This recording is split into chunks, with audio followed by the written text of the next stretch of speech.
Hello everybody, I am Jackie and you are listening to Jackie Teaches English. This podcast has been created for all of you out there learning English and is designed to help intermediate speakers become more fluent. Each week, you will improve your listening skills, learn new vocabulary, and learn more about the English-speaking world. Want to read along with the audio? Go to www.jackieteachesenglish.com where you will find a transcript of this episode. Without further ado, let's dive in.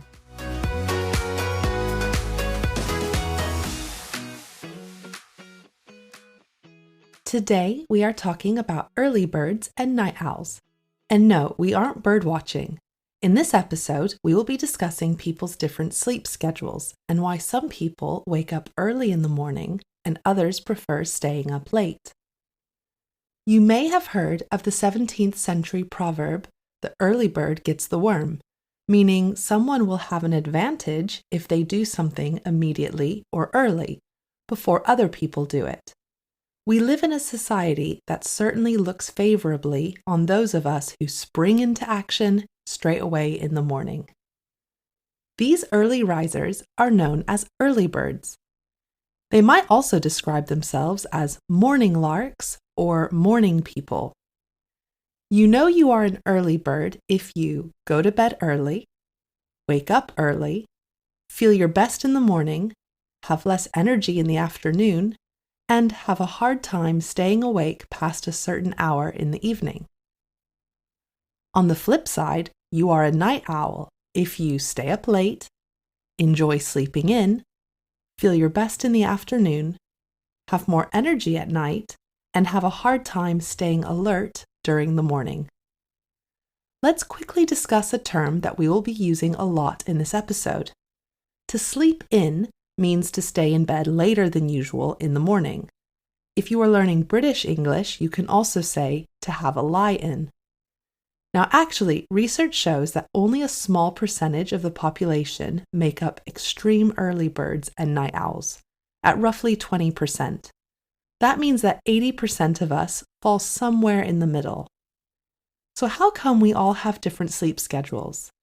There are various theories, but it basically comes down to your genetics and your body's natural circadian rhythm. Our circadian rhythms are the physical, mental, and behavioral changes an organism experiences over a 24-hour cycle. The presence of light has the biggest impact on our circadian rhythms. Essentially, your circadian rhythm dictates your body's cycles of alertness, sleepiness, and appetite. It is believed that for a very long time in human history, it was an evolutionary advantage to have a society made up of people with varying circadian rhythms. After all, someone needed to keep watch and guard over the tribe or village against attacks from predators or other humans, while the rest of the community slept. Apart from keeping guard at night, however, most humans had a circadian rhythm very much aligned with the length of the day, as we relied on sunlight in order to see and go about our work. Since the invention of electricity, light bulbs, and industrialization, we've made it possible for humans to be productive at any time of the day and night, which sounds great, except this has also increased our chances of suffering from a phenomenon called social jet lag.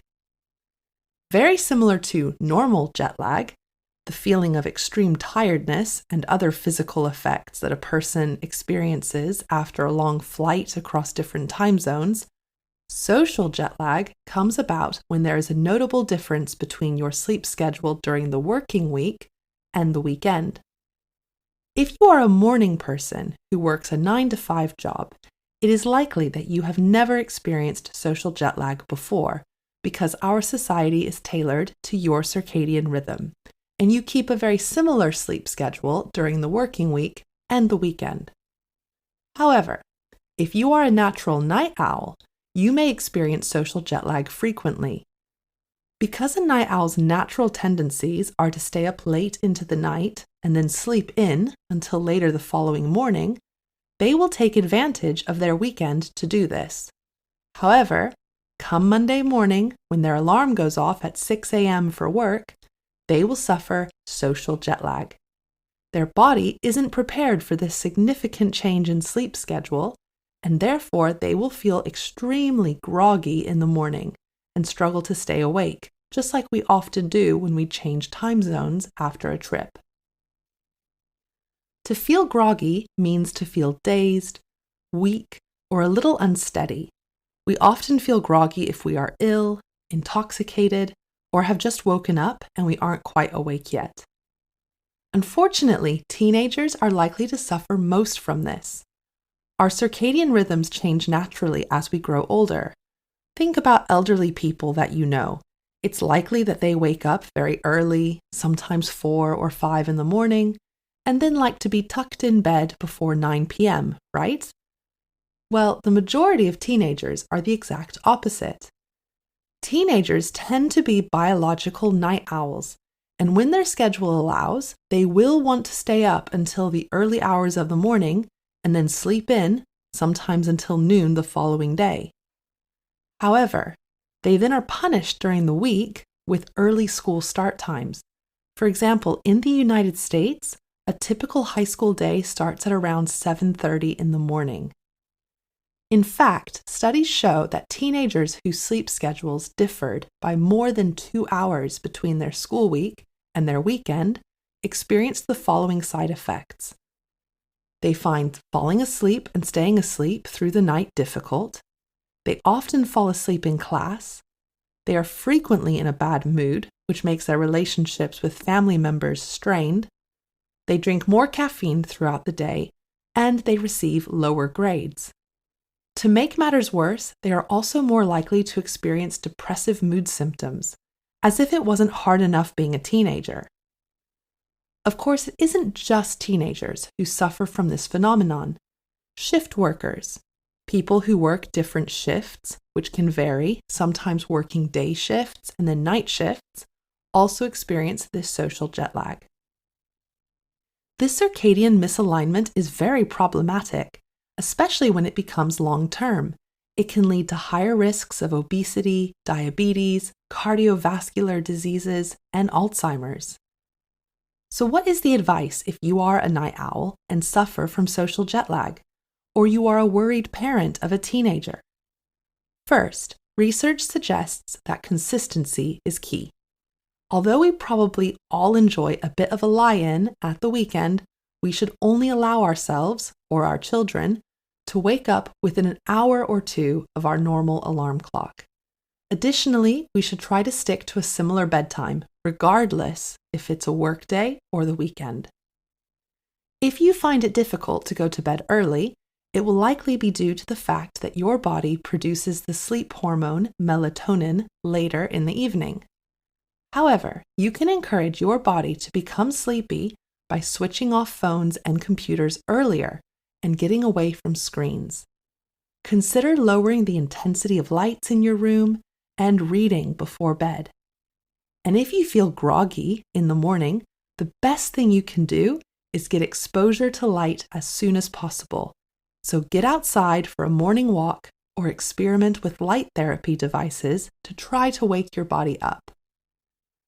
So although it's definitely harder to be a night owl in our society, there are steps that you can take to reduce the negative side effects of social jet lag. And remember that lots of humanity's greatest creatives, artists, musicians, and writers, all get their best work done late at night while the rest of the world is asleep. So you are among great company if you are a night owl. And on that positive note, we are going to wrap it up here. Thank you for listening to this episode of my podcast, and I hope that you found it useful. If you would like to share whether you are an early bird or a night owl and any tips you might have, please comment and I would love to hear from you. If you liked this episode, please consider subscribing, sharing it with a friend, or rating it on your podcast app. This will help more English learners find us. Remember that you can find the transcript of this episode and bonus activities on my website, www.jackieteachesenglish.com. Thank you so much, and I'll see you next week with another episode of Jackie Teaches English. Bye!